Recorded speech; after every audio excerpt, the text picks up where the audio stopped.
We just finished talking about the addition of molecular halogens, and I made special mention of the solvent in that case. Because if we change the solvent, we can change what we're making to a halohydrin. So instead of using a non-coordinative solvent, non-protic, let's switch this to instead using water as our solvent. So now, whenever we have a solvent, that means there's a lot of this around. So we'll have quite a high concentration of water in here. And when we do that, that will change the products that we're going to get. We'll get a halohydrin, which, as we know, is a halogen next to an alcohol. And then we'll also get the enantiomer because nothing in here was chirality controlled.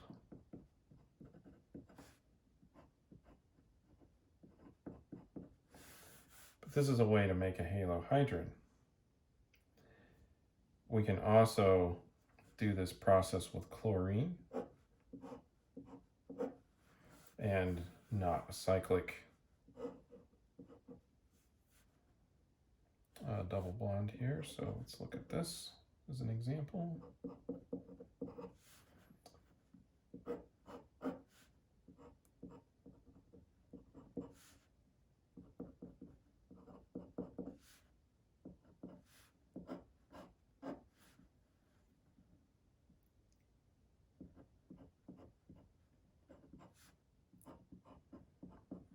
Now you'll notice we're still getting anti-addition, and that's because the transition state is still the same in between adding either a molecular halogen either in the presence of water or in the absence of it. It just changes the second step of the mechanism. So you'll notice that the two chiralities here, they're not in the same direction because, again, we're getting anti-addition. So what does this process look like? Let's look back at this here, and we'll draw the mechanism for that top reaction. So it's actually the same start as when we were adding the molecular halogen.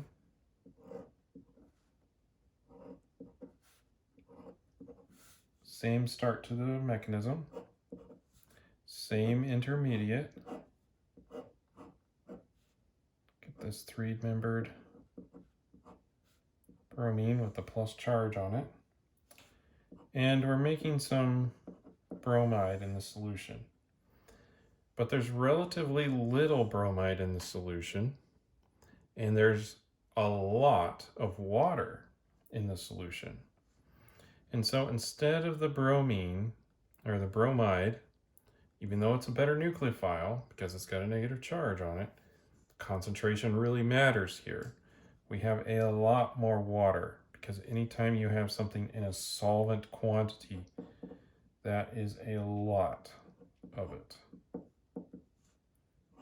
That's going to do the attack instead of the bromide.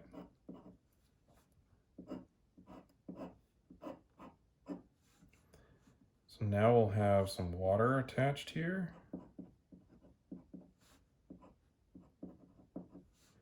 Still a plus charge, so we've got to deprotonate this.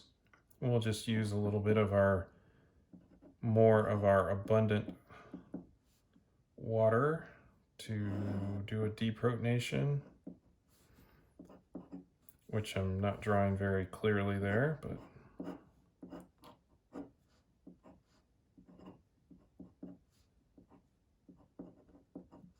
so we've got that, which is our halohydrin.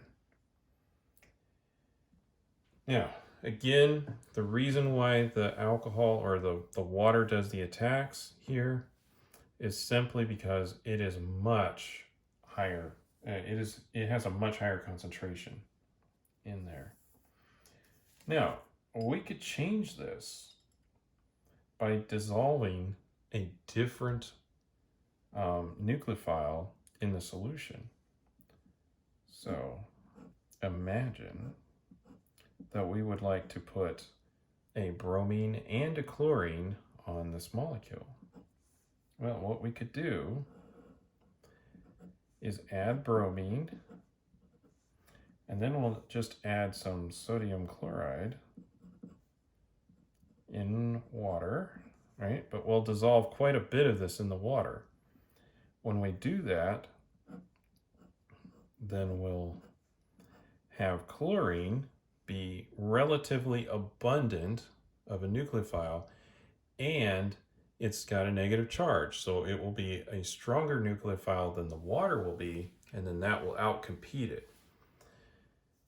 So you should be able to do this with quite a few different nucleophiles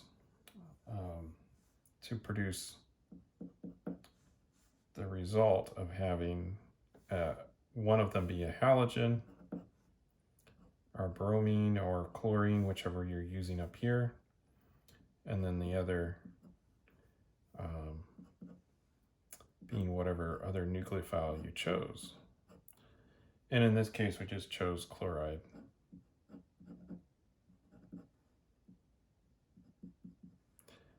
And it does still add anti. So that's one method of making halohydrins, or you can modify it to make slightly different molecules.